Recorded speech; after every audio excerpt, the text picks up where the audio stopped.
हालिया असम्बली इंतखाबात के नताइज ज़ाहिर होने के बाद समाज के मुख्तलिफ हलकों की जानिब से इन नताइज पर सवालात खड़े किए जा रहे हैं।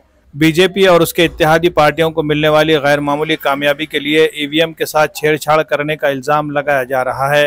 ईवीएम के खिलाफ एहतजाजी तहरीक शुरू करने की तैयारियां भी की जा रही है। इसी सिलसिले में वंचित बहुजन अघाड़ी के कौमी सदर एडवोकेट प्रकाश अम्बेडकर ने आज एक बयान जारी करते हुए ईवीएम के खिलाफ रियासत गिर पैमाने पर दस्तखती मुहिम चलाने का ऐलान किया है।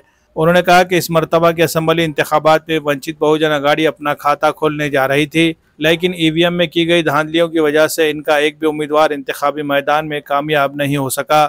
यही वजह है कि उन्होंने अब ईवीएम के खिलाफ दस्तखती मुहिम चलाने का फैसला किया है। प्रकाश अम्बेडकर ने रियासत की आवाम से अपील की है कि वो इस दस्तखती मुहिम में बढ़ चढ़ कर हिस्सा लेकर इसको कामयाब बनाए।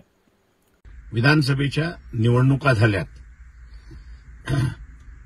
या विधानसभेच्या निवडणुकीमध्ये ईव्हीएम वापरण्यात आली।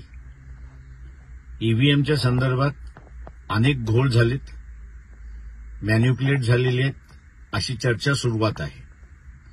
वंचित बहुजन आघाडी यावेळेस खातं उघडणार होती, परंतु या ईव्हीएममुळे खातं खोललं नाही अशी परिस्थिती आहे। तमाम मतदारांना माझं आव्हान आहे की आम्ही सह्यांची मोहीम सुरुवात करतोय वंचित बहुजन आघाडीच्या वतीने की ईव्हीएम नको आणि घोटाळा झालाय। मी तमाम मतदारांना आवाहन करतो की आपण ह्या सह्यांच्या मोहीममध्ये सहभागी व्हावं, कारण का आपल्यालाही तसंच वाटतंय।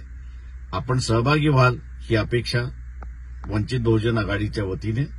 नमस्कार, जय भीम।